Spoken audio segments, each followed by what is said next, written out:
They say you don't know what you have until it's gone. But what if you got a second chance? What if death wasn't the end, but a beginning? Winter Morgan thought she knew what love was. She thought family meant everything. She believed that kindness would be rewarded, that loyalty would be returned, and that the people closest to her heart would never be the ones to break it. But when her husband tried to kill her so he could marry Winter's younger sister, Anna, all hell was let loose. This time, Winter asked for just one more chance to rewrite your story. One more opportunity to turn the tables on those who destroyed her. This is the story of a woman who died with a broken heart and was reborn with a heart of stone. This is Winter's story. A tale of betrayal, revenge, and a love that defied the very fabric of time itself. Before we dive into Winter's incredible journey, if you love stories about second chances, revenge, and romance that'll keep you on the edge of your seat, make sure to hit that subscribe button and turn on notifications so you never miss an episode. Trust me, you won't want to miss what happens next. Now, let's begin. The fluorescent lights of Morgan and Associates flickered overhead as Winter Morgan packed up her desk for the evening. It was past 8 o'clock, and the office building had emptied hours ago. She didn't mind staying late. It gave her space to think, to breathe, to exist without the suffocating presence of her mother's disapproval or her sister's condescending smirks. Her augite blue eyes scanned the quarterly reports one last time before she slipped them into her briefcase. Outside her office window, Los Angeles sprawled beneath a darkening sky, the city lights beginning to twinkle like scattered diamonds. She was reaching for her coat when she heard it. A footstep. Soft, deliberate, coming from the hallway outside her office. Winter's hand froze mid-reach, her heart suddenly hammering against her ribs. The building should have been empty. Security made their rounds at 7:30. She was always the last one here. Hello. Her voice came out smaller than she intended, trembling slightly at the edges. Is someone there? Silence answered her. A silence so complete, so heavy, that it pressed against her eardrums like physical weight. Winter's breath caught in her throat. She was being ridiculous. It was probably just the cleaning crew. She grabbed her coat with forced confidence and headed toward the door. That's when she saw him. A figure stood in the doorway, backlit by the dim hallway lights, features obscured in shadow. But what Winter could see made her blood run cold. A black t-shirt with a skull face inscribed on the left breast. Jeans, gloves, and eyes, cold and calculating, fixed directly on her. Who are you? Winter demanded, her voice gaining strength from sheer terror. What do you want? The figure didn't answer. Instead, he took a step forward, and Winter saw the glint of something metallic in his hand. A knife. Long and wicked, catching the fluorescent light as he moved. Winter's survival instinct kicked in. She grabbed the first thing her hand found, a heavy crystal paperweight her father had given her, and hurled it at the intruder with all her strength. It struck him in the shoulder, and he stumbled backward with a grunt of pain. That split second was all Winter needed. She bolted past him, her heels clattering against the tile floor as she ran for her life down the hallway, toward the elevators, her heart threatening to burst from her chest. Behind her, she could hear him recovering, hear his footsteps pounding after her. The elevator was too far. She veered left, toward the emergency stairwell, slamming through the door with such force it banged against the wall. Down the stairs she flew, taking them two at a time, her ankle twisting painfully in her heels, but adrenaline keeping her moving. 7 floors. She had to get down 7 floors. She could hear him above her, his footsteps echoing in the concrete stairwell, getting closer. Winter's breath came in ragged gasps, her lungs burning. 4th floor. 3rd floor. 2nd floor. The door to the lobby burst open, and Winter practically fell through it, startling the night security guard who'd been dozing at his desk. Help me! Winter screamed. Someone's chasing me. Call the police. The security guard jumped to his feet, instantly alert, reaching for his radio. Winter looked back at the stairwell door, expecting her attacker to burst through at any moment. But nothing happened. The door remained closed. Silent. The guard checked the stairwell, checked the entire building. But whoever had attacked Winter was gone. Vanished like smoke. The police came, took her statement, examined her office. They found nothing. No fingerprints, no evidence, no trace that anyone had been there at all except for the crystal paperweight lying in the hallway, a small crack running through its center. By the time Winter made it home to the sprawling hillside house she shared with her husband, Dexter, it was past midnight. Her hands were still shaking as she unlocked the door. The house was dark except for the dim glow of the television coming from the living room. She found Dexter sprawled on the couch, a beer in his hand, watching some late-night sports recap. Dexter, Winter's voice cracked as she said his name. He looked up, and for a moment, she thought she saw something flicker in his eyes. Concern? Fear? But it was gone so quickly she convinced herself she'd imagined it. Winter? You're home late. His tone was flat, disinterested. I was attacked. The words tumbled out of her. At the office. There was a man, he had a knife. He chased me down 7 floors. I barely got away. I could have died, Dexter. I could have died tonight. She expected him to jump up, to pull her into his arms, to demand details, to call the police himself. Instead, Dexter took another sip of his beer and nodded slowly. That's terrible, honey.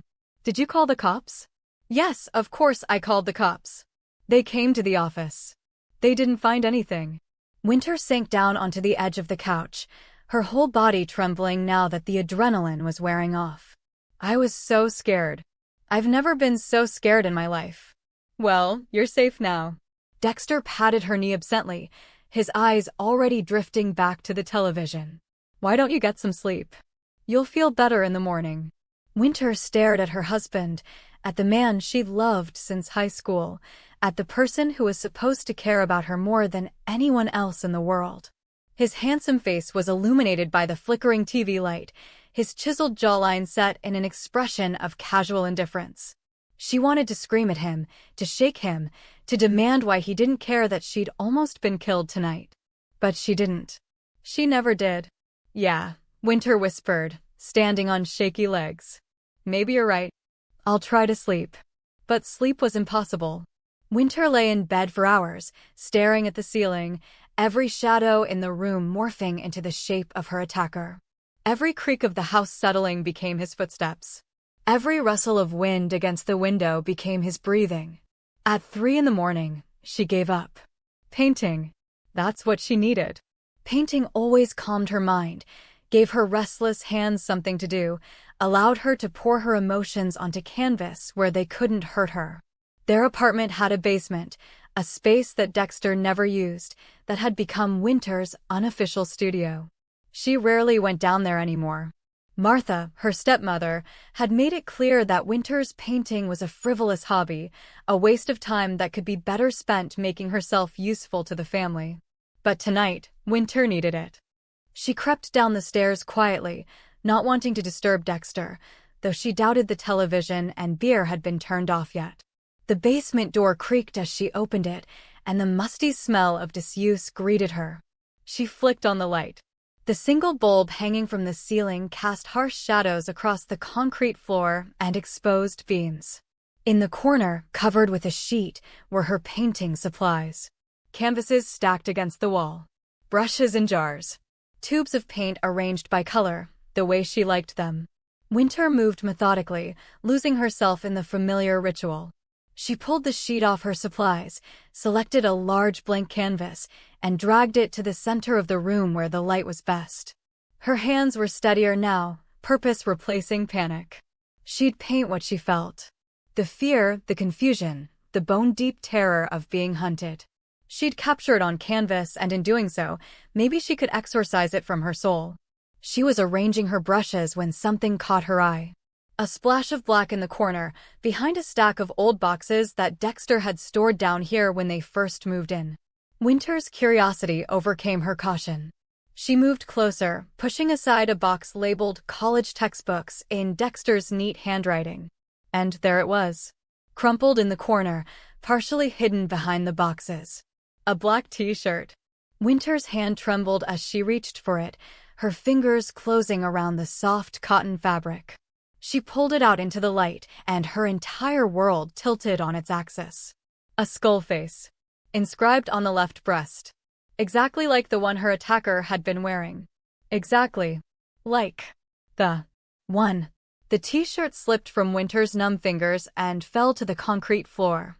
Her mind raced, trying to find an explanation, any explanation other than the obvious one.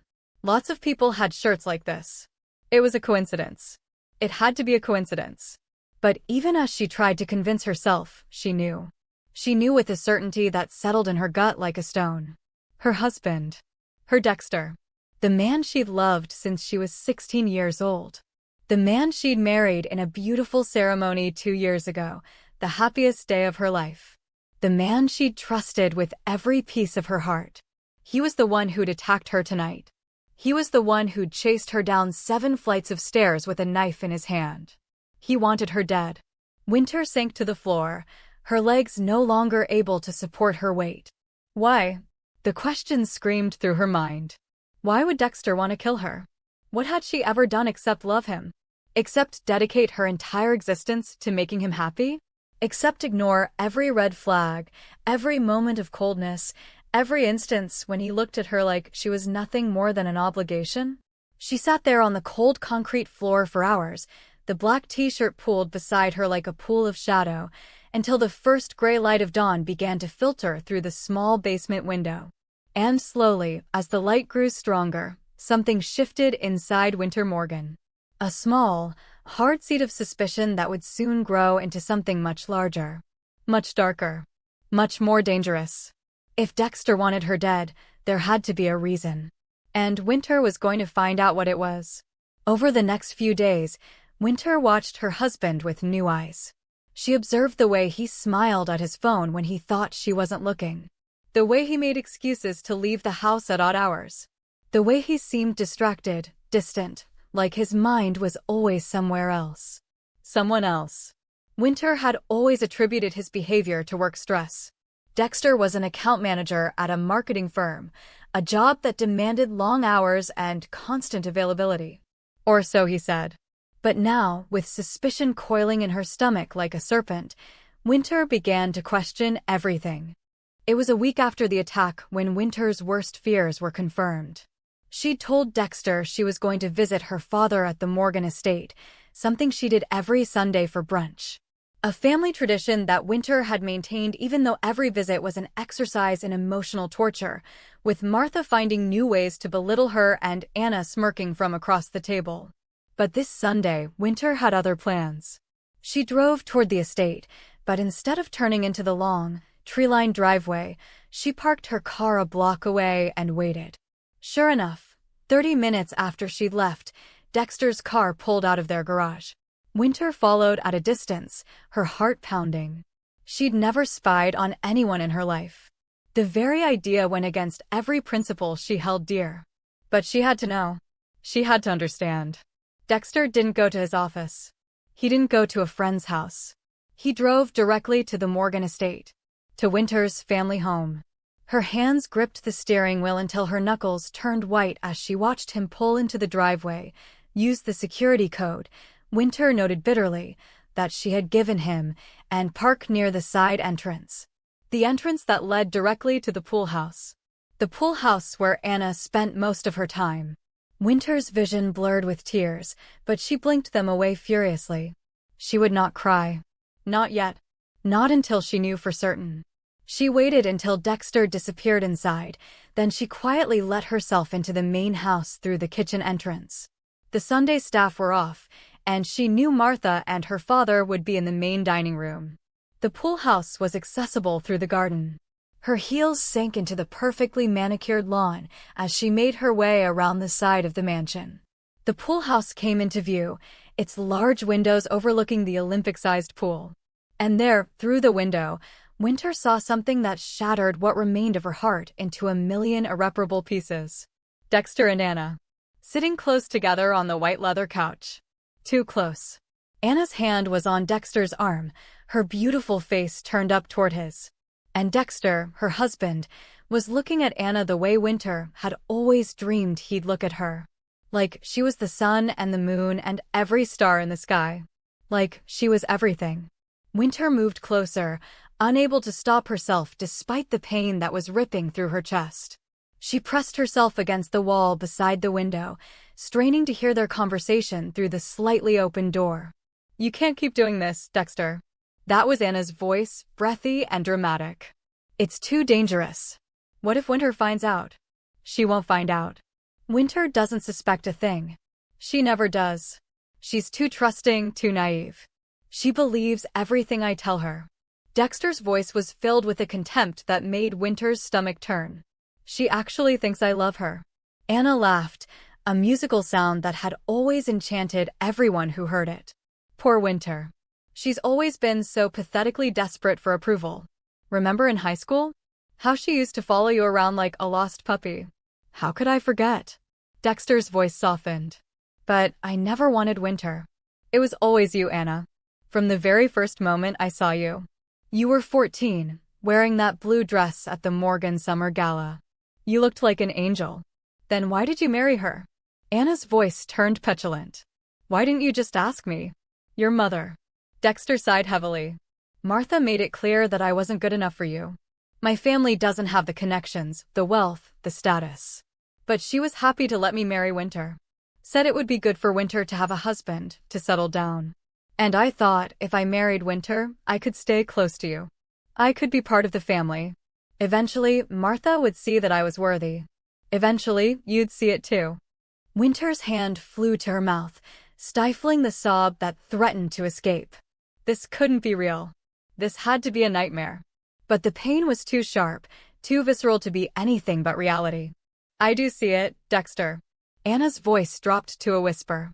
"I've always seen it. I love you too. I have for years. But Mother wants me to marry Aiden Reynolds.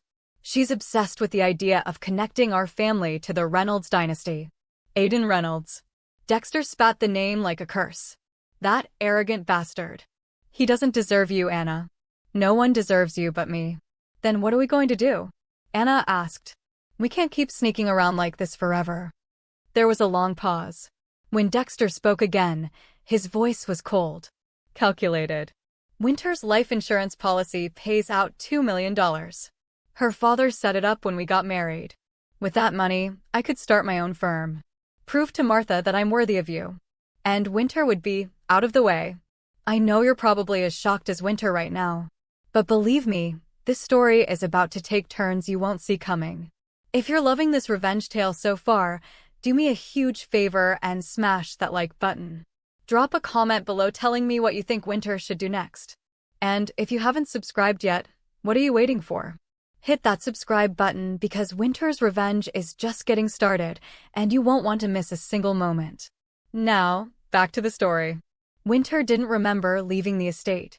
Didn't remember getting in her car or driving. The next thing she knew, she was on the Pacific Coast Highway, the ocean spreading endlessly to her left, tears streaming down her face so thick and fast she could barely see the road. Her husband wanted to kill her for insurance money. Her husband was in love with her sister. Her husband had never loved her at all. How had she been so blind? How had she missed every sign, every signal? But deep down, Winter knew. She'd seen what she wanted to see. She'd believed what she needed to believe. Because the alternative, that she was unloved and unwanted even by the man she'd married, was too painful to acknowledge. Rain began to fall, fat droplets that splattered against her windshield. Winter's vision blurred further. She should slow down. She should pull over. But she couldn't seem to make her foot ease off the accelerator. The pain was too much. It filled her completely, leaving no room for anything else. Not even self-preservation. She didn't see the truck until it was too late. It came from a side road, running a red light, and Winter didn't even have time to scream before it slammed into the passenger side of her car. The world exploded into a chaos of shattering glass and twisting metal. Her car spun, once, twice, 3 times, before slamming into the guardrail. And then there was nothing but darkness and pain and the distant sound of sirens. Winter woke up, but she couldn't open her eyes. Couldn't move. Couldn't speak. She was trapped in her own body, aware but unable to respond. She could hear, though, the steady beep of machines, the hushed voices of nurses, the antiseptic smell of a hospital room filling her nostrils. How long has she been like this? A voice Winter recognized. Martha. Her stepmother. 3 days, Mrs. Morgan. A nurse, young and sympathetic. The doctors say she's in a coma. They don't know when or if she'll wake up. If. Martha's voice held a note of satisfaction that made Winter's blood run cold. If she could still feel such things. Well, perhaps it would be for the best if she didn't. Winter's always been such a burden. Weak. Useless. Never quite measuring up. It would be a mercy, really, to let her slip away peacefully. Winter wanted to scream. Wanted to cry. Wanted to sit up and confront the woman who was supposed to be her mother. But she couldn't. She was paralyzed, trapped, forced to listen as Martha continued. Anna is beside herself, of course. Blaming herself for the accident. But I told her not to be ridiculous. Winter has always been careless. This was bound to happen eventually. Martha's footsteps moved closer to the bed. Winter could sense her presence, hovering over her like a vulture. Do yourself a favor, Winter. Stay asleep. There's nothing for you to wake up to anyway. Dexter doesn't love you. Your father is too weak to stand up for you. Anna is everything you'll never be. Just let go. It'll be easier for everyone. The footsteps retreated. The door opened and closed. And Winter was left alone with the beeping machines and the crushing weight of Martha's words. Words that confirmed everything Winter had feared her entire life. She wasn't wanted. She wasn't loved. She was just an obligation. A burden. A mistake. As the hours passed and darkness claimed Winter more completely, she felt herself slipping away. Dying. And with her last conscious thought, she didn't pray for survival. She prayed for something else entirely. Something darker. Something that burned in her chest like a coal. She prayed for a second chance. A chance to do things differently. To not be weak. To not be gullible. To not be the person everyone could use and discard. She prayed for revenge. For justice. For the opportunity to make everyone who'd hurt her pay for what they'd done. She prayed with an intensity that seemed to set her very soul on fire. And then Winter Morgan died. But death wasn't the end. It was a doorway. A passage to something new. Winter felt herself falling through darkness, tumbling through a void that had no beginning and no end. And then, suddenly, brilliantly, there was light. Blinding and pure and impossibly bright. Winter gasped and sat up, her heart racing, her body drenched in sweat. She was in a bedroom. Her bedroom. But not the bedroom she shared with Dexter in their hillside apartment. This was her old bedroom in the Morgan estate. The room she'd occupied before her marriage. Confusion swirled through her mind as she looked around, taking in the familiar furniture, the photos on the dresser, the view outside the window. Winter stumbled out of bed and caught sight of herself in the full-length mirror. And gasped. She looked younger. The fine lines that had begun to appear at the corners of her eyes were gone. Her face was fuller, softer. She looked exactly the way she had when she was 26. 1 year before her marriage to Dexter. With trembling hands, Winter grabbed her phone from the nightstand. The date on the screen made her legs give out. She sank to the floor, staring at the impossible numbers. It was exactly 1 year before her wedding. Exactly 1 year before she'd made the biggest mistake of her life. She'd been reborn. Her prayer had been answered. She'd been given a second chance. Winter's eyes fell to her wrist, and she noticed something she hadn't seen before. 3 small marks, like tiny brands, arranged in a line on the inside of her wrist. They glowed faintly, pulsing with a soft, golden light. As she watched, comprehension dawned. These were her chances. 3 marks. 3 opportunities. 3 lives before her time truly ran out. A laugh bubbled up from Winter's chest. Not a happy laugh. Not a relieved laugh. But something darker. Harder. The laugh of someone who'd been broken and put back together all wrong. The old Winter Morgan had died in that hospital bed, listening to her stepmother's cruel words. The woman who'd been reborn in her place was someone entirely different. Someone who would not make the same mistakes. Someone who would burn down the world before she let anyone hurt her again. Winter stood up, her reflection staring back at her from the mirror. Gone was the soft, uncertain expression. In its place was something fierce, determined, dangerous. She knew exactly what she needed to do. Dexter wanted to marry her to stay close to Anna? Fine. Winter wouldn't give him the chance. Anna was obsessed with Aiden Reynolds? Perfect. Winter would take him for herself. Martha thought she was weak and useless? Winter would show her just how wrong she was. Revenge. The word tasted sweet on Winter's tongue. She would have her revenge on all of them. And she knew exactly where to start. Aiden Reynolds. The Korean-American billionaire. The man Anna had been circling for months, desperately trying to catch his attention. The man who, in Winter's original timeline, had remained frustratingly indifferent to Anna's advances. Winter had seen them together at various social events, had watched Anna preen and pose while Aiden looked through her as if she didn't exist. If Winter could get to Aiden first, it would accomplish two things. It would devastate Anna, and it would give Winter a powerful ally in the games she was about to play. Because Winter had no illusions about what she was walking into. The Morgan family, the Simons family, they were all vipers in a nest. And Winter needed to become the most venomous serpent of them all if she wanted to survive. The first step was research. Winter spent the next 3 days locked in her room, much to Martha's irritation, learning everything she could about Aiden Reynolds. She remembered bits and pieces from her previous life, but she needed more. She needed to understand him. What he wanted. What he feared. What motivated him. Aiden Reynolds was 30 years old, the younger son of Diane Reynolds, a formidable woman who'd built a real estate empire from nothing. Aiden had taken a different path, founding a construction company at 25 with money he'd earned himself, refusing to touch his family's wealth. The company, Reynolds Construction, had exploded into success, landing major contracts across California and beyond.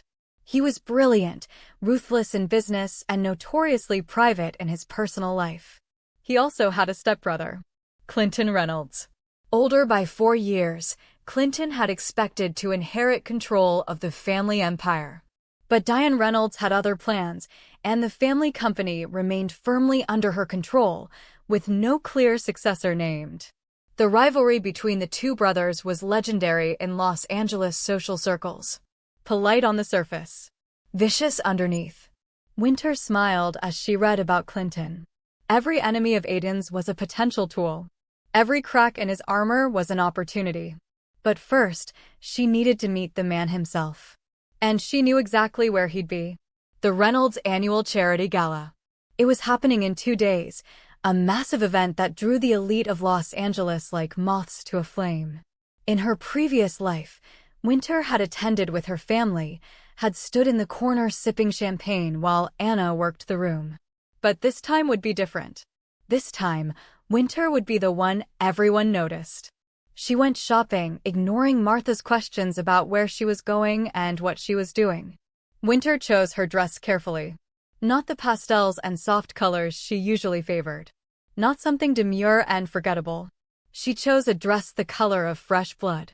Crimson silk that hugged every curve, with a neckline that was just shy of scandalous. She had her hair styled in loose waves that cascaded down her back. Her makeup was dramatic. Bold red lips. Smoky eyes. When she looked in the mirror, she barely recognized herself. Perfect. The night of the gala arrived, and Winter descended the stairs of the Morgan estate like a queen descending to her throne. Martha's mouth actually fell open when she saw her. Anna's eyes narrowed dangerously. And Winter's father, Brandon Morgan, looked at his daughter with something that might have been pride. "Winter, you look." Brandon searched for words. "Stunning. Absolutely stunning." "Thank you, father." Winter's voice was smooth, confident. She met Martha's glare with a smile. "Shall we go? I wouldn't want to be late." The Reynolds estate was a sprawling mansion in Beverly Hills, ablaze with lights and crawling with the wealthiest people in California.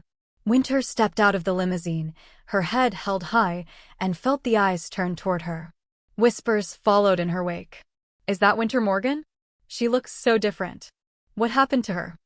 Let them whisper. Let them stare. Winter was done being invisible.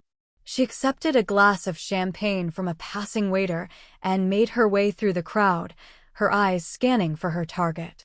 And there he was. Aiden Reynolds. Standing near the terrace doors, surrounded by a group of businessmen hanging on his every word. He was even more striking in person than in photographs. Tall and powerfully built, with full brown hair and dark black eyes that seemed to see right through the pretenses of everyone around him. He wore his tuxedo like armor, and his expression was one of barely concealed boredom. Winter didn't approach him directly. That would be too obvious. Instead, she positioned herself nearby, close enough to be noticed, but far enough to seem disinterested. She laughed at something a nearby couple said, the sound musical and genuine. She knew the exact moment Aiden's attention shifted to her. She could feel his gaze like a physical touch, assessing her, trying to place her. Winter turned, meeting his eyes across the space between them. She didn't smile, didn't blush or look away like a nervous girl. She held his gaze steadily, a slight challenge in her expression, before turning back to her conversation. The oldest trick in the book. Show interest, then withdraw. Make him come to you. It worked. 10 minutes later, Aiden Reynolds appeared at her elbow. I don't believe we've met.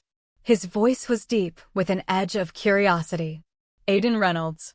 Winter turned to him slowly, as if just noticing his presence. Winter Morgan. She offered her hand, and he took it, his grip firm and warm. And we have met, Mr. Reynolds. Several times. But I wouldn't expect you to remember. Interest sparked in those dark eyes. Then I clearly wasn't paying enough attention. My loss. Indeed. Winter retrieved her hand, taking a sip of her champagne. But then, you're usually quite focused on business at these events. I imagine socializing is more of an obligation than a pleasure for you. You're perceptive, Miss Morgan. Mrs. actually. Though not for much longer. The lie slipped easily from Winter's lips. In this timeline, she wasn't married yet. But the statement served its purpose, creating intrigue. I'm in the process of extracting myself from an unfortunate entanglement. Aiden's eyebrow rose slightly. Unfortunate how? Let's just say I discovered my fiancé was more interested in my family connections than in me. Winter's voice was light, but there was steel underneath. A mistake I won't be making twice. Smart. Aiden studied her with open interest now. Most people don't learn from their mistakes so quickly. Most people don't get second chances. Winter met his eyes meaningfully. I've learned not to waste the opportunities I'm given. They talked for an hour, and Winter was careful. She was charming, but not fawning. Intelligent, but not pretentious. She challenged Aiden's opinions just enough to be interesting without being argumentative. And most importantly, she was honest about her intentions. I need an ally, Mr. Reynolds. Winter's voice was quiet, meant only for him. They'd moved to a more private corner of the terrace, away from the crowd. Someone powerful enough that my family can't simply dismiss or manipulate. Someone who understands what it's like to fight for every inch of respect you get. And what do I get out of this alliance? Aiden's tone was amused, but his eyes were sharp. Information about your competitors. My father's company contracts with most of the major players in Los Angeles.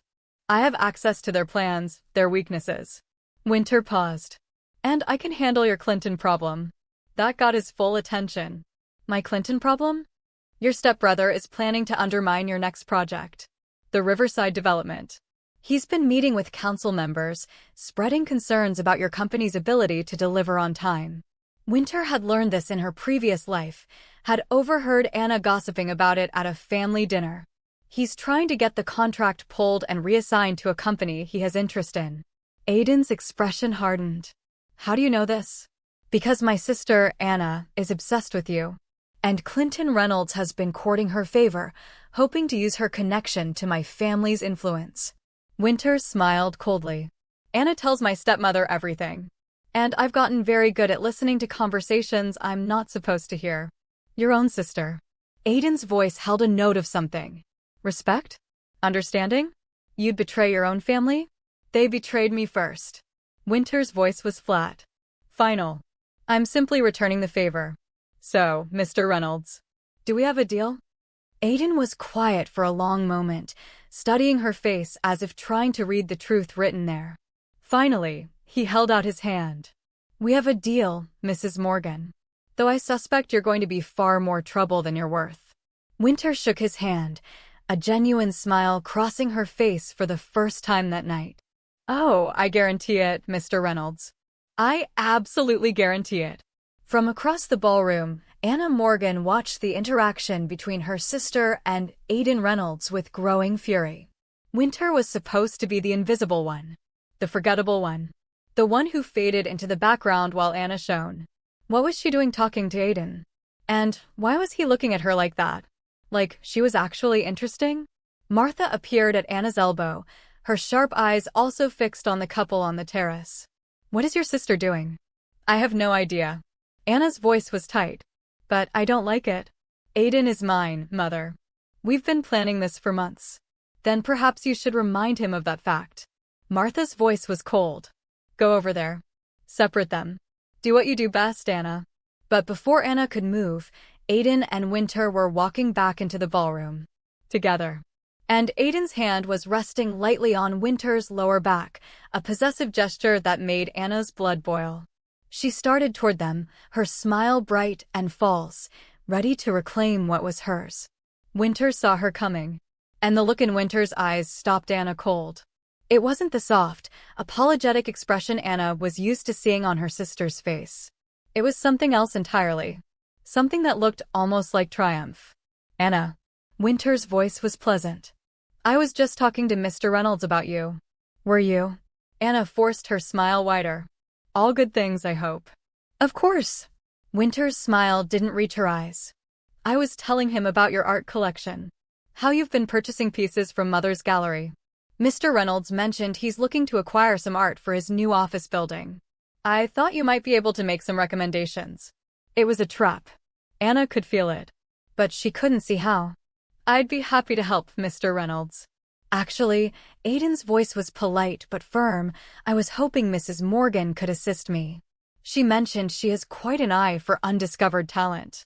I prefer to invest in emerging artists rather than established names." Winter had said no such thing. At least, not that Anna had heard. But clearly, something had been discussed between them. Something that Anna had missed. She felt control of the situation slipping through her fingers like water. "Winter doesn't know anything about art." The words came out harsher than Anna intended. "She's never shown any interest in it." "People change." Winter's voice was soft, but there was an edge to it. "I've been discovering all sorts of new interests lately. It's amazing what you learn when you start paying attention to the world around you." The conversation continued for a few more excruciating minutes before Aiden excused himself, citing business he needed to attend to. But before he left, he turned to Winter. "I'll have my assistant contact you about that gallery visit we discussed. Perhaps next week." "I'll look forward to it." Winter's smile was genuine this time. Anna watched him walk away, her hands clenched into fists at her sides. What gallery visit? What had they discussed? How had Winter, plain, boring, invisible Winter, managed to capture the attention of the one man Anna had been pursuing for months? "What did you do?" Anna hissed as soon as they were alone. Winter turned to her sister, and Anna actually took a step back at the coldness in her eyes. "I had a conversation, Anna. Something you might want to try sometime. Aiden Reynolds isn't interested in vapid flattery or obvious manipulation. He's interested in intelligence, strategy, real conversation, things you wouldn't understand. You're making a mistake." Anna's voice dropped to a whisper. "You can't have him, Winter. I won't let you." "You won't let me?" Winter laughed, and the sound sent chills down Anna's spine. "Since when do you have any say in what I do, little sister? I've spent my entire life stepping aside for you, taking your hand-me-downs, accepting your leftovers. Not anymore. If I want Aiden Reynolds, I'll have him. And there's absolutely nothing you can do to stop me."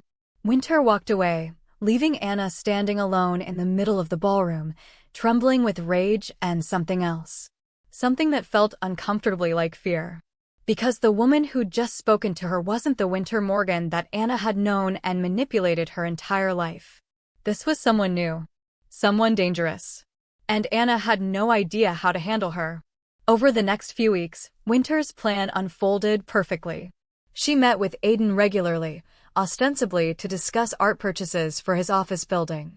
But their conversations ranged far wider. They discussed business strategy, family dynamics, the ruthless games that the wealthy played. And slowly, carefully, Winter shared information.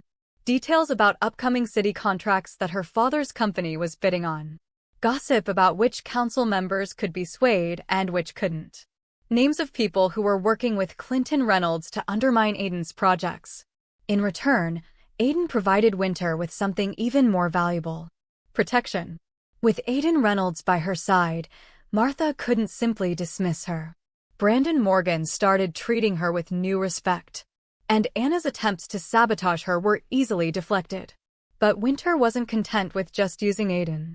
As the weeks passed, she found herself genuinely enjoying his company. He was sharp, quick-witted, and saw through the facades that everyone else wore. He treated her as an equal, something no one else in her life had ever done. And when he looked at her, she didn't see indifference or pity or contempt. She saw interest, respect, maybe even something more.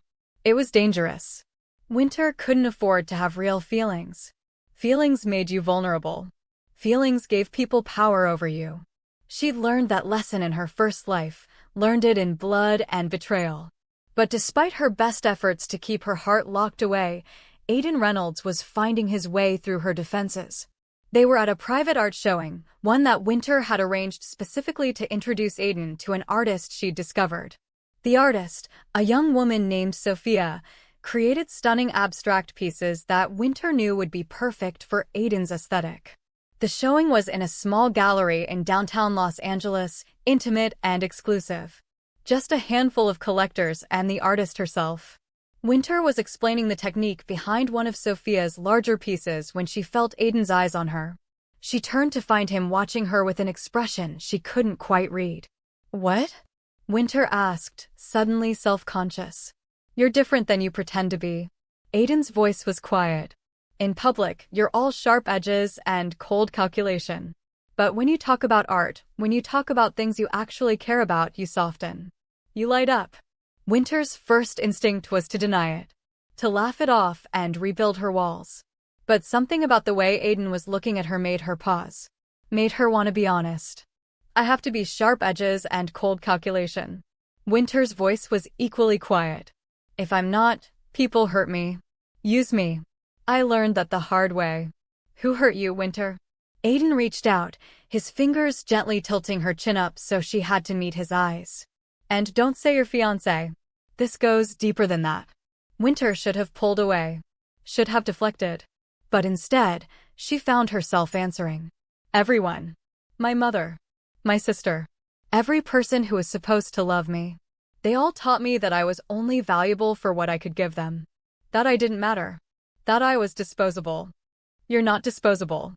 Aiden's thumb brushed across her cheek, and Winter realized there were tears there. When had she started crying? "You're brilliant and strong and far more valuable than any of them deserve." "You don't know me." Winter's voice cracked. "Not really. I'm using you, Aiden. For revenge. For protection. You know that, right?" "I know." Aiden smiled slightly. "And I'm using you. For information. For access. We made a deal, remember?" "Then why does this feel like more than a deal?" The question slipped out before Winter could stop it. Aiden's answer was to kiss her. Soft at first, questioning, giving her room to pull away. But Winter didn't pull away. She leaned in, her hands coming up to grip his jacket, kissing him back with all the desperate longing she'd been trying so hard to suppress. It was reckless. It was dangerous.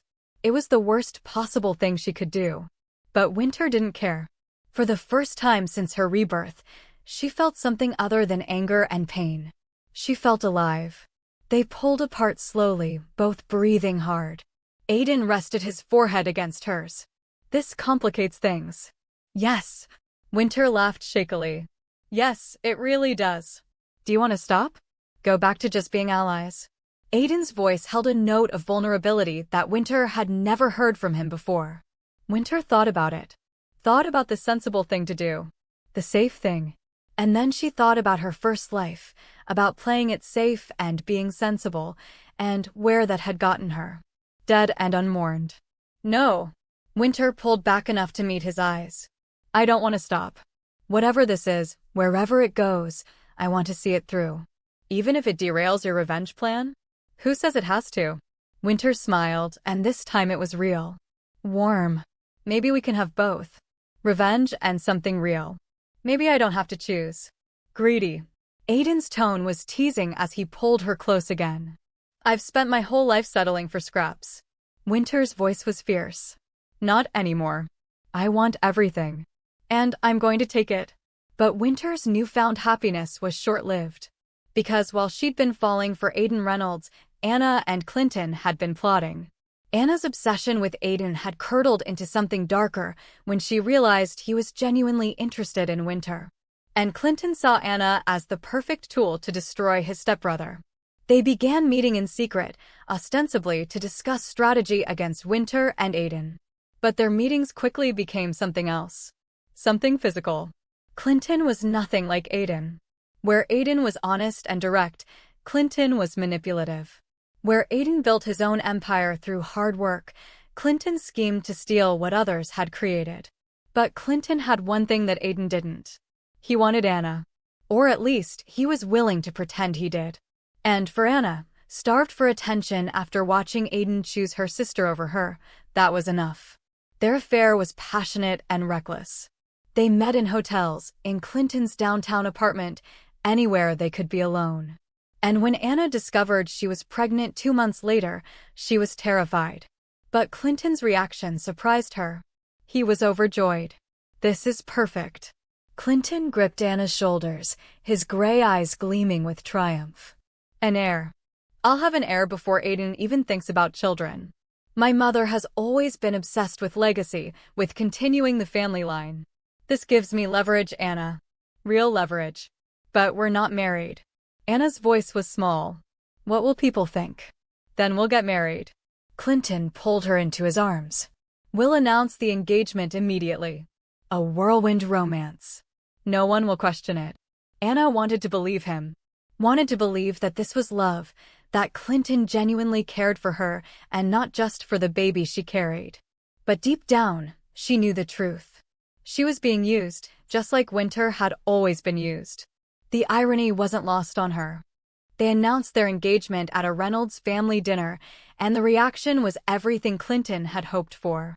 Diane Reynolds, his mother, was shocked but pleased at the prospect of a grandchild. Aiden's expression was unreadable, but Winter, sitting beside him, felt him tense. After dinner, when they were alone in Aiden's car, Winter turned to him. Are you okay? He's using her. Aiden's voice was tight. Clinton is using your sister to get to me, to secure his position in the family. He doesn't love her. I know. Winter's voice was quiet. And Anna is using him too. To prove that she can get a Reynolds if I can. They deserve each other. That baby doesn't deserve to be a pawn in their games. Aiden's hands gripped the steering wheel. I grew up watching my mother and stepfather use Clinton and me against each other. It destroyed any chance of us being real brothers. I wouldn't wish that on any child. Winter reached over, placing her hand on Aiden's. You're a good man, Aiden Reynolds. Better than any of them deserve. But Aiden's words stuck with Winter. Because even though Anna had hurt her, even though Anna had been part of the constellation of people who'd destroyed her first life, Winter found herself feeling something unexpected. Pity. Anna was walking the same path Winter had walked. Believing lies. Trusting the wrong people. Heading toward a betrayal she couldn't yet see. Winter's suspicions were confirmed a month later when Anna came to her, tears streaming down her face, holding a piece of paper. A paternity test. It's not his. Anna's voice was broken. The baby isn't Clinton's. Winter took the paper, scanning the results. Then whose is it? Anna's face crumpled. Dexter. It's Dexter's baby. The name hit Winter like a physical blow. Dexter Simons. Her husband from her first life. The man who'd tried to kill her. Winter had been so focused on taking down her family and securing her position with Aiden that she'd almost forgotten about Dexter. She'd avoided him completely in this timeline, had never given him the chance to pursue her. But apparently, he'd found his way to Anna anyway. When? Winter's voice was harder than she intended. When did you sleep with him? 2 months ago. Before Clinton. It was just once. At that party at the Mason estate. I was drunk and angry because Aiden was ignoring me, and Dexter was there, and he said all the right things and I thought. Anna trailed off, unable to finish. You thought he loved you. Winter finished for her. The same mistake Winter had made. The same trap. Let me guess. He told you that you were special. That he'd never met anyone like you. That he'd do anything for you. Anna looked up, surprise cutting through her tears. How did you know? Because he said the same things to me. Winter's voice was flat. She sat down beside her sister, a woman she'd hated for so long. In a dream I had. He said all those things. And then he tried to destroy me. What am I going to do? Anna's voice was desperate. Clinton is going to find out. The Reynolds family is going to find out. I'll be ruined. Winter should have felt triumphant. This was karma. This was justice. Anna was getting exactly what she deserved. But instead, Winter felt tired. So tired of the games and the pain and the endless cycle of betrayal. You're going to tell Clinton the truth. Winter's voice was firm. Before the Reynolds family finds out on their own. You're going to face this with whatever dignity you have left. He'll leave me. Anna's voice was a whisper. Probably. Winter didn't sugarcoat it. But if you lie, if you let him find out another way, it'll be worse. Trust me on that. Anna did tell Clinton. And he reacted exactly as Winter predicted. With cold fury and immediate rejection. The engagement was called off. Anna was persona non grata in the Reynolds family. And Diane Reynolds made it clear that if Anna ever tried to use her connection to the family for gain, there would be legal consequences. Anna went to Dexter next, desperate for someone to take responsibility. But she found him at his apartment with another woman. A fiancé. A wedding planned in 3 weeks. Dexter looked at Anna with casual indifference when she told him about the baby. That's your problem, not mine. His voice held no emotion. I'm not interested in being a father, Anna. I told you that night was just fun. If you chose to read more into it, that's on you. Anna returned to the Morgan estate broken. Pregnant. Alone. And for the first time in her life, she understood what Winter had lived with. The feeling of being used. Of being disposable. Of realizing that the people you trusted were just using you for their own ends. Winter watched her sister's downfall with mixed emotions. Part of her felt vindicated. This was the revenge she'd wanted. But part of her, a part she didn't want to acknowledge, felt sympathy. Because she knew exactly how Anna felt. And it was a pain Winter wouldn't wish on anyone. Meanwhile, Winter's relationship with Aiden deepened. They made their relationship public, much to the shock of Los Angeles society. Winter Morgan, the quiet, forgettable daughter, was dating one of the most eligible bachelors in the city. The gossip was intense. The speculation endless. But Winter didn't care. For the first time in both of her lives, she was genuinely happy. But happiness, Winter was learning, was fragile. And secrets had a way of surfacing at the worst possible times. Winter had been living with Aiden for 3 months when she decided it was time to pursue another piece of her revenge. Martha, her stepmother. The woman who'd poisoned her entire life with casual cruelty. Winter had started taking cooking classes of all things.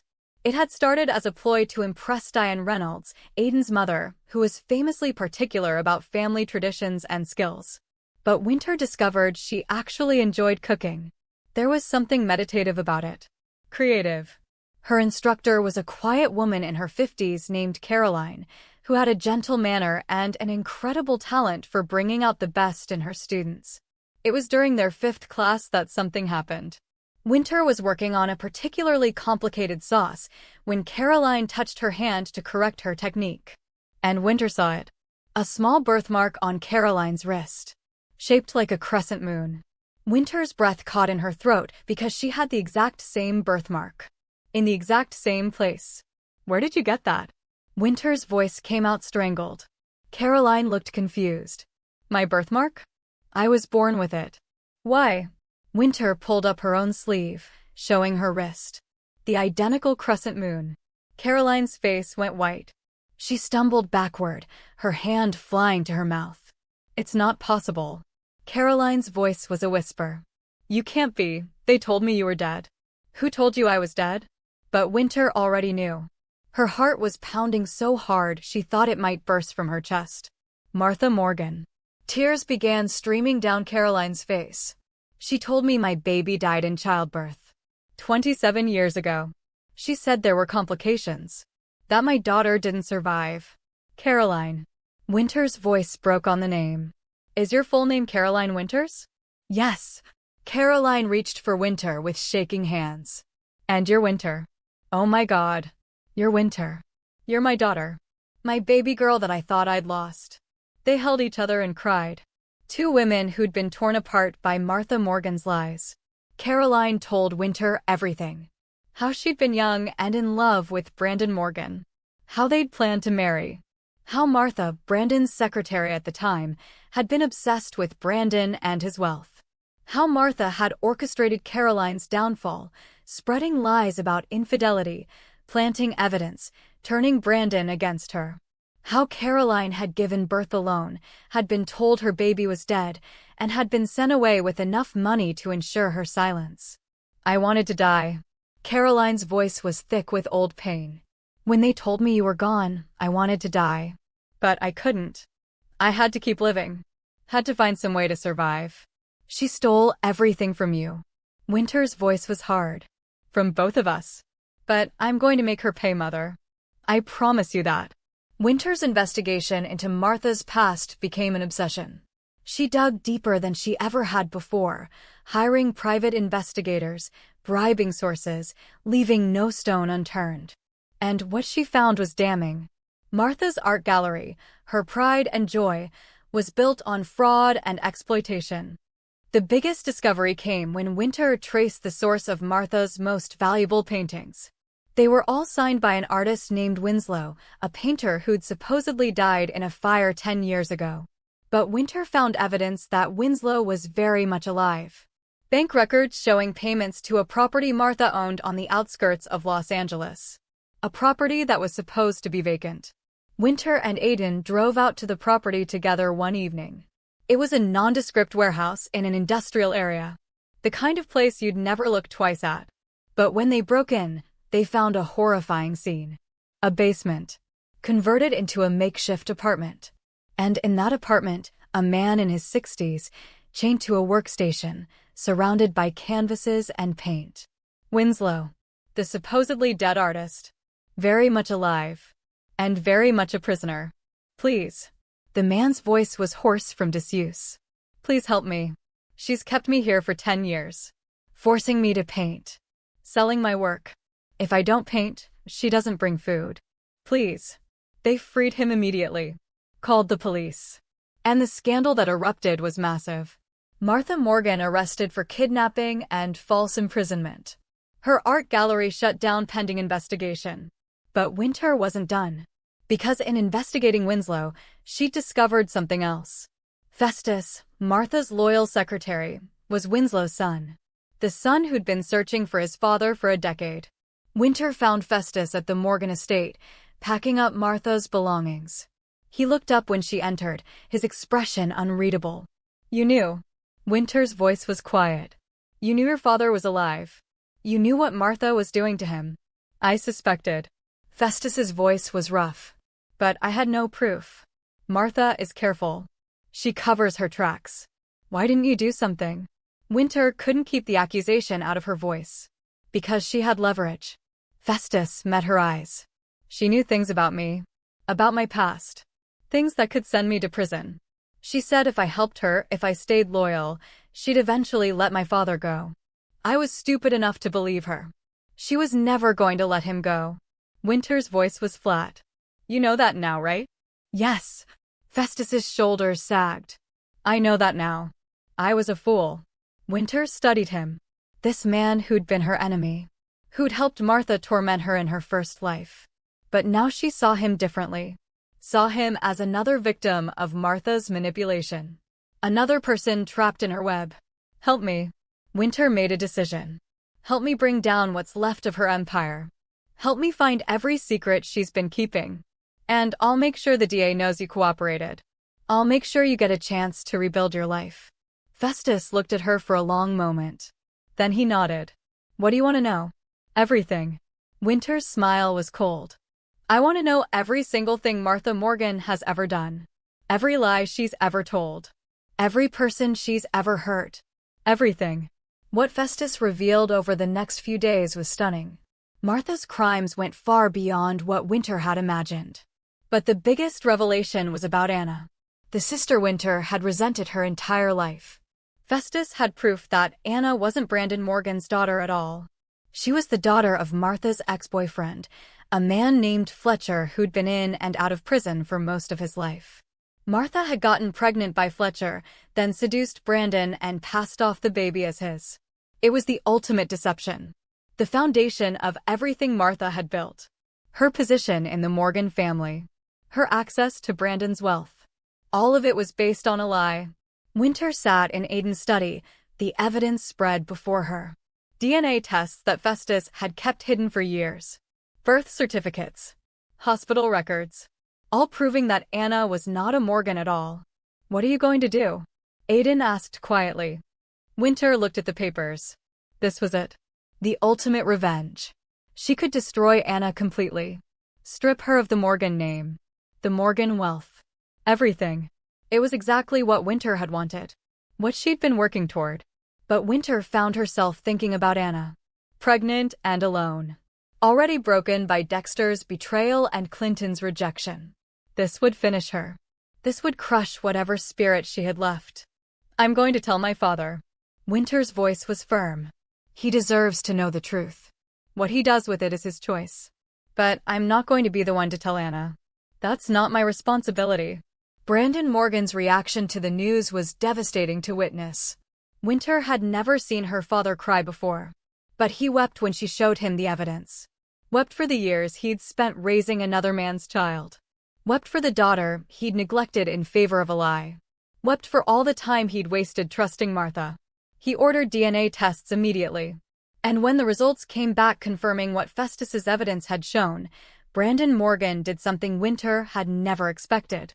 He apologized. To Winter. To Caroline. To everyone he'd hurt because of Martha's manipulations. "I was a fool." Brandon's voice was thick with emotion. "I believed her lies. I let her poison me against you, Caroline. I neglected Winter. I gave everything to Anna because Martha said she needed more attention, more support. And all of it was to serve her own agenda." "What are you going to do?" Winter asked. Brandon's expression hardened. "I'm cutting them off. Both of them. Martha and Anna. Martha will face legal consequences for her crimes. And Anna. Anna is no longer my daughter. No longer a Morgan. She'll receive nothing from me. Father." Winter felt compelled to speak. "Anna is pregnant. She's vulnerable. Maybe? No." Brandon's voice was firm. "I've been manipulated enough. I won't let guilt or pity make me weak again. Martha made her choices. Anna made hers. They can live with the consequences." Winter should have felt triumphant. She'd gotten everything she wanted. Martha was facing criminal charges that would likely send her to prison for years. Anna was stripped of everything. The Morgan name. The Morgan wealth. Her position in society. Dexter had abandoned her. Clinton had rejected her. She was alone and pregnant with nowhere to go. But Winter didn't feel triumphant. She felt empty. Hollow. Revenge, it turned out, wasn't as satisfying as she'd imagined. It didn't fill the holes in her heart. Didn't erase the pain of her first life. It just created more pain. More broken people. More damaged lives. The final blow to Martha came when Winter revealed everything publicly. Not through gossip or rumors, but through an official press conference where Brandon Morgan, flanked by his lawyers and Caroline, announced the truth. Martha's crimes. Anna's true parentage. The systematic abuse that had characterized the Morgan household for years. The media frenzy was immediate and intense. Martha, already in custody for the kidnapping charges, now faced additional charges of fraud and identity theft. Her trial was scheduled for 6 months out, but her lawyers had already indicated she was looking at serious prison time. Anna disappeared. One day she was at the Morgan estate, the next she was gone. Winter heard through the grapevine that she'd left Los Angeles entirely, moved to a small town somewhere up the coast. Whether that was true or not, Winter didn't know. And she found she didn't particularly care. But there was one more secret that needed to come out. One more truth that Winter hadn't been prepared for. It happened on a quiet evening 3 months after Martha's arrest. Winter and Aiden were at his penthouse, enjoying a rare moment of peace. They were planning their wedding, something small and intimate, just family and close friends. Winter was finally, genuinely happy. She was getting ready for bed when she noticed something on Aiden's wrist. He'd rolled up his sleeves to wash his face, and there, barely visible in the bathroom light, were 3 small marks. Identical to the ones on Winter's wrist. The marks that indicated her rebirth. The marks that were slowly fading, warning her that time was running out. Winter's hand shot out, grabbing Aiden's wrist. "What is this?" Aiden froze. His eyes met hers in the mirror, and she saw guilt there. Fear. "Winter. You have the marks." Winter's voice was shaking. "You have the same marks I have. You were reborn too. You came back from the future just like I did." Aiden pulled his wrist away, rolling down his sleeve. His face was carefully blank. "I don't know what you're talking about. Don't lie to me." Winter's voice rose. "Don't you dare lie to me, Aiden. I trusted you. I fell in love with you. And you've been keeping the secret the entire time? Winter, please." Aiden reached for her, but she stepped back. "When?" Winter demanded. "When did you die? How far back did you come?" Aiden was quiet for a long moment. Then his shoulders sagged in defeat. "The same day you did. I came back the same day you did." Winter's mind raced, trying to make sense of it. The same day. The day she died in the hospital. The day she'd been reborn. "I don't understand. How could you die the same day I did? We never knew each other in my first life." "Yes, we did." Aiden's voice was quiet. Pained. "We knew each other for exactly 3 minutes and 47 seconds. That's how long it took from the moment my car hit yours until you stopped breathing." The world tilted. Winter stumbled backward, catching herself on the bathroom counter. "What?" "The accident that killed you." Aiden's voice was hollow. "It was my car that hit you. I was driving down Pacific Coast Highway. It was raining. I didn't see you run the red light until it was too late. I hit your car. And I watched you die." Winter couldn't breathe. Couldn't think. The man she loved. The man she'd trusted. The man who'd helped her get her revenge. He was the one who'd killed her. He was the reason she'd needed to be reborn in the first place. "You killed me." The words came out as a whisper. "It was an accident." Aiden's voice broke. "Winter, I swear to you, it was an accident. I tried to save you. I called 911. I held your hand while we waited for the ambulance. I rode with you to the hospital. And when you died, when I watched you slip away, something broke inside me. I couldn't live with it. 3 days later, I killed myself." Winter stared at him. "You killed yourself?" "I couldn't take it." Tears were streaming down Aiden's face now. The guilt. The knowledge that I'd ended someone's life. Even accidentally. "I kept seeing your face. Kept hearing your last words." "What were my last words?" Winter wasn't sure why she asked. Wasn't sure she wanted to know. "You said, it's okay. It wasn't your fault." Aiden's voice was barely audible. "You were dying, and you were comforting me. Telling me it wasn't my fault. You were the kindest person I'd ever met, and I'd killed you. So when I was reborn, when I prayed for a second chance, you got one too." Winter was trying to piece it together. Trying to understand. "I woke up a year earlier. Just like you. With the same marks on my wrist." Aiden held up his arm, showing the fading brands. "And I knew I had to find you. Had to make sure you didn't die this time. Had to save you. That's why you agreed to help me so easily." Understanding dawned. "When I approached you at the gala. When I proposed our alliance. You didn't care about the information I could give you or the help against Clinton. You just wanted to keep me alive." "Yes." Aiden didn't try to deny it. "Everything I've done has been to keep you safe. To make sure this time around you lived. That you were happy. And falling in love with me? Winter's voice was hard. Was that part of the plan too? Or just a happy accident? It was the one thing I didn't plan. Aiden moved toward her slowly. I thought I could just protect you from a distance. Make sure you avoided the same mistakes. But then I met you, the real you, and you were everything I'd imagined and more. You were fierce and brilliant and wounded in ways that made me want to fix the whole world for you. I fell in love with you, Winter. That was never part of any plan. Winter wanted to believe him, wanted to accept his explanation and move forward. But the betrayal cut too deep. She'd been so careful, so guarded. She'd sworn she wouldn't let anyone use her again. And here was Aiden, the man she loved, admitting that their entire relationship was built on a secret. On guilt. On his need for redemption. I need time. Winter's voice was cold. Distant. I need to think about this. Winter, please. No. Winter held up her hand. You've had months to tell me the truth. Months. And you chose not to. You let me fall in love with you. You let me trust you. You let me plan a future with you. All while keeping this massive secret. I can't just forgive that, Aiden. I can't. She left that night, packed a bag, and went to stay with Caroline, her mother, who'd gotten a small apartment after being reunited with Winter. Caroline held her daughter while she cried. Didn't ask questions. Just provided the comfort that Winter had been denied her entire first life. Over the next few weeks, Winter threw herself into planning. Not revenge this time, but her future. She worked with her father to restructure the Morgan Company. She helped Caroline launch a small catering business. She did everything she could to avoid thinking about Aiden. About the hurt in his eyes when she'd left. About how empty her life felt without him. But the people around Winter wouldn't let her wallow. Diane Reynolds, Aiden's mother, showed up at Caroline's apartment one afternoon, elegant and intimidating as always. Mrs. Reynolds. Winter was surprised. She and Diane had gotten along well, but they weren't close enough for unexpected visits. Winter. Diane walked in without waiting for an invitation. We need to talk about my son. I don't.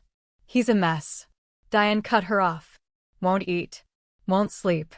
Just works himself into the ground and stares at his phone hoping you'll call. It's pathetic and I won't stand for it. Winter blinked. This was not what she'd expected. Mrs. Reynolds, with all due respect, Aiden lied to me. For months. About something huge. Yes, he did. Diane's voice was matter-of-fact. He made a mistake. A big one. And he'll have to live with the consequences. But Winter, answer me this. In the time you've known him, has Aiden ever made you feel unsafe? Has he ever hurt you? Has he ever done anything except try to protect you and make you happy? That's not the point. That's exactly the point. Diane sat down, folding her hands in her lap. I'm not saying you have to forgive him. I'm not saying what he did was right. But I am saying that you need to decide what you want your life to be.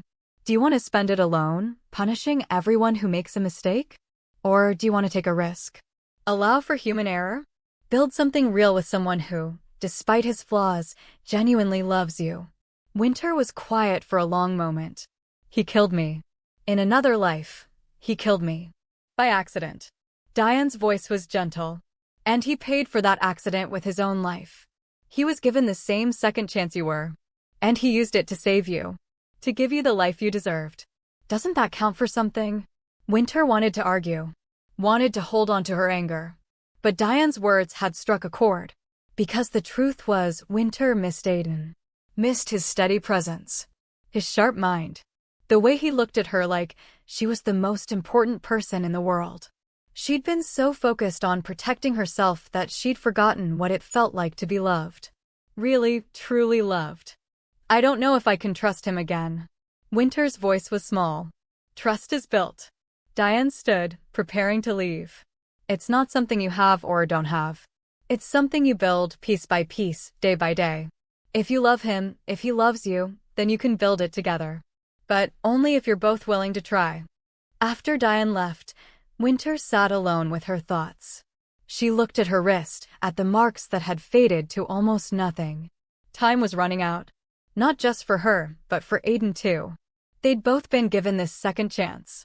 this opportunity to change their stories.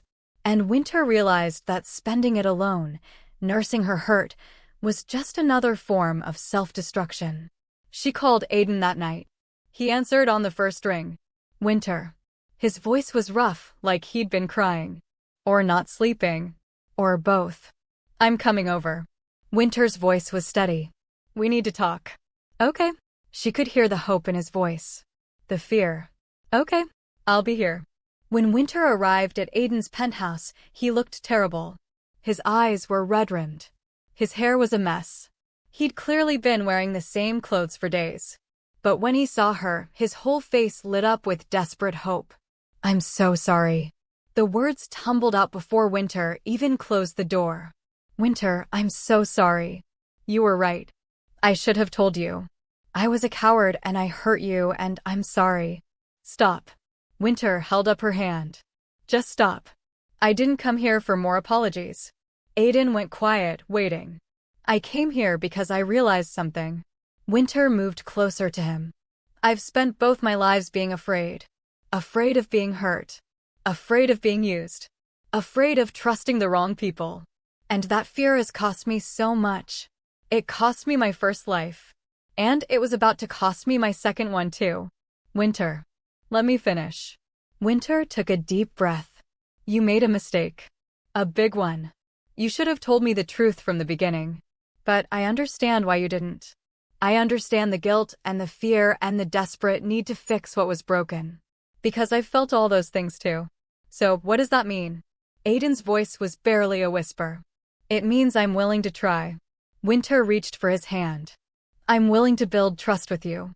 To give us a real chance.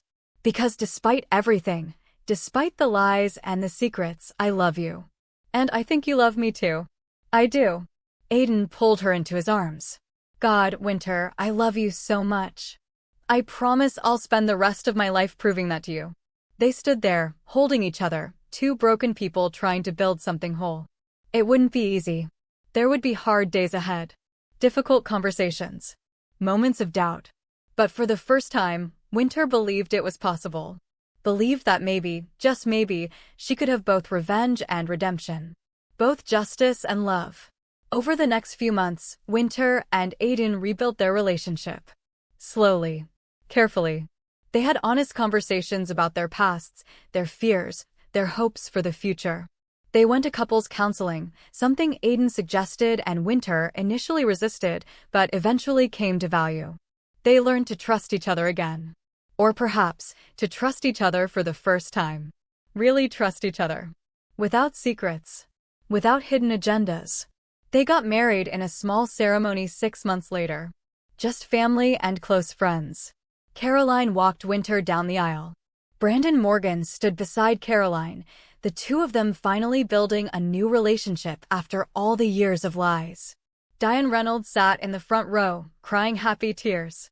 Even Festus was there, having accepted a plea deal for his role in Martha's crimes and beginning to rebuild his life. Anna was not invited. Winter had heard that her sister had given birth to a boy. That she was living quietly somewhere in Northern California. Working as a waitress. Struggling but surviving. Part of Winter felt she should reach out. Offer some kind of olive branch. But she wasn't ready. Maybe someday. But not yet. Martha was in prison, serving a 15-year sentence for her crimes. She'd tried to reach out to Winter several times, letters full of justifications and excuses. Winter burned them all without reading them. Some people didn't deserve second chances. Some people had to live with the consequences of their choices. Dexter had married his fiancée, a woman from a wealthy family who gave him the connections he'd always wanted. Winter heard they were happy. Or at least, they presented a happy facade to the world. She didn't care either way. Dexter belonged to her past. He had no place in her future. 3 months after the wedding, Winter discovered she was pregnant. The news filled her with joy and terror in equal measure. A baby. A child who would need her to be strong and wise and everything she hadn't been in her first life. But when she told Aiden, when she saw his face light up with wonder and love, her fears quieted. She wouldn't be doing this alone. She had Aiden. She had her mother. She had a real family, built on honesty instead of lies. The baby, a girl, was born on a sunny morning in June. They named her Hope, a name that represented everything Winter had fought for, everything she'd gained. She held her daughter in her arms and made a silent promise.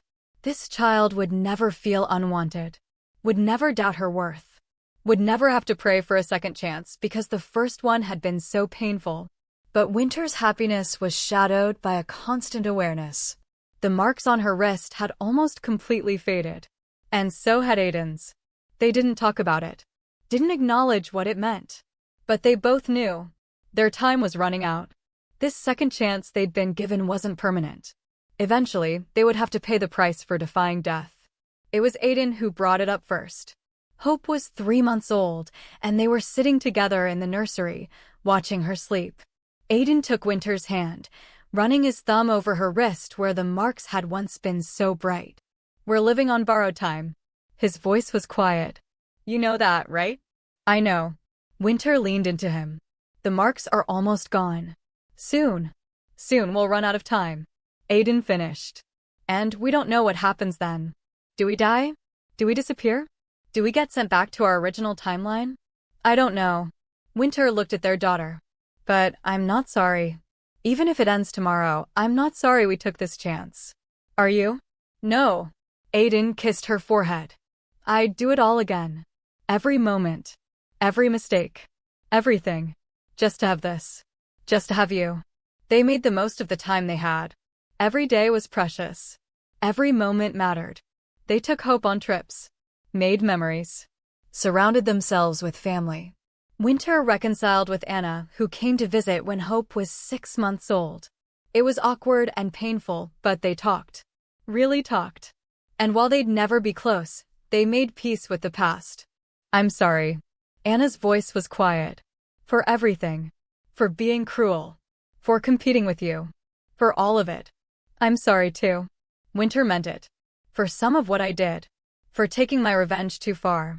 You didn't deserve all of it. Didn't I?" Anna gave a sad smile. "I think we both got exactly what we deserved. The difference is, you turned your second chance into something beautiful. I'm still figuring out how to do that. You will." Winter squeezed her sister's hand. "Give yourself time. Give yourself grace. You're stronger than you think." The marks disappeared completely when Hope was 9 months old. Winter woke up one morning and they were just gone. Smooth skin where the brands had been. She looked at Aiden, sleeping beside her, and saw that his were gone too. Fear clutched at her heart. This was it. This was the end. But nothing happened. They didn't die. They didn't disappear. They just continued living. Day after day. Week after week. And slowly, Winter understood. The marks hadn't been a countdown to death. They'd been a reminder. A reminder that life was precious. That time was limited. That every moment mattered. They'd been given their second chance. And they'd used it. They'd changed their stories. They'd found love and family and happiness. The marks were gone because they didn't need them anymore. They'd learned the lesson they were meant to learn. 5 years later, Winter stood on the terrace of the Reynolds estate, watching Hope play in the garden with her younger brother, Michael. Aiden came up behind her, wrapping his arms around her waist. "Penny for your thoughts?" he murmured. "I was just thinking about how different everything is." Winter leaned back into him. 5 years ago, I died angry and broken. And now look at us. We have everything I never thought I'd have." "Regrets?" Aiden asked. Winter thought about it. About Martha in prison. About Anna struggling in a small town. About all the pain and revenge and darkness that had marked her journey. "No." Winter's voice was firm. "I don't regret the path I took. It was hard and messy and I made mistakes. But it led me here. To you. To them." She nodded at their children. "To this life. So no. No regrets." "Good." Aiden kissed her neck. "Because I plan on spending the next 50 years making sure you never have reason to regret choosing me." Winter turned in his arms, looking up at the man who'd killed her in one life and saved her in another. The man who'd been her partner in revenge and her partner in love. The man who'd proven that sometimes the most unexpected people become the most important ones. 50 years. Winter smiled. I think we can do better than that. How about forever? Forever works for me. Aiden kissed her, and Winter felt the same spark she'd felt the first time. The same sense of coming home. They'd been given a second chance. And they'd made it count. Not by being perfect. Not by avoiding mistakes. But by choosing love over fear. By choosing forgiveness over revenge. By choosing to build something new instead of dwelling on what had been destroyed. Winter Morgan had been reborn twice. Once in death. And once in love. And she knew, with absolute certainty, that she'd choose this life, with all its complications and challenges, over and over again. Because this life was hers. Built on her own terms. Lived on her own conditions. And filled with more love than she'd ever imagined possible. The marks were gone. But the lessons remained. Life was precious. Time was limited. Love was worth fighting for. And sometimes, the best revenge was simply living well. Living fully. Living happily. Winter Morgan had learned that lesson. And she would never forget it again. And that's Winter's story. A tale of betrayal and revenge, but ultimately, a story of redemption and love. Sometimes the universe gives us a second chance. And sometimes, if we're brave enough, if we're willing to change, we can turn that second chance into something beautiful. If you enjoyed this story, please hit that like button and let me know in the comments which part resonated with you the most. Was it Winter's revenge? Her relationship with Aiden? The family drama? I love hearing your thoughts. And if you haven't already, make sure you're subscribed with notifications on because I have so many more stories like this coming your way. Stories about second chances, about revenge, about love that conquers all. Thank you so much for watching, and I'll see you in the next one.